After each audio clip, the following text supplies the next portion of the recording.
So a quick recap of absolute value of x equals 3. That means what number or numbers are a distance of 3 away from 0.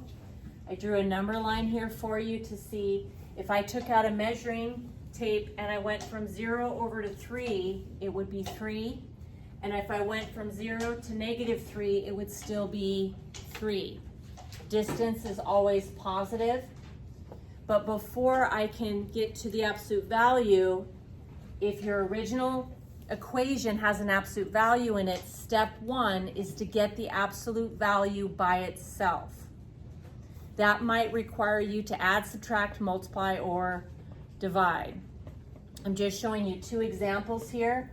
So if my goal is to get the absolute value of x by itself, what's preventing that from being by itself is this add 14.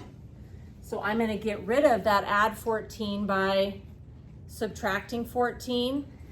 What I do to one side of the equal sign, I do to the other. So by moving that 14 over, the absolute value of x is by itself, equals, and then 20 minus 14 is 6. Now that the absolute value is by itself, I'm saying what number or numbers are a distance of 6 away from 0.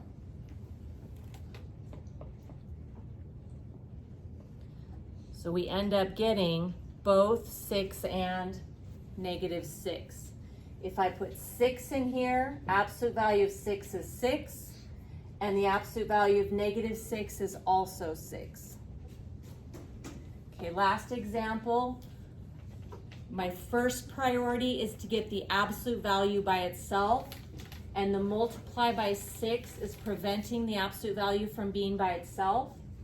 So I'm going to get rid of the multiply by 6 by dividing by 6. What I do to one side, I do to the other.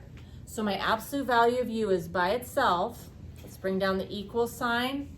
And -48 divided by +6 is -8.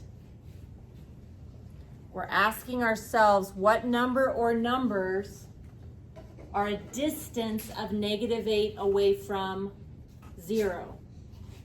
And it's impossible to have a negative distance, so this one is no solution, right? No matter what number I put in there, if I take the absolute value of it, it's going to be a positive number.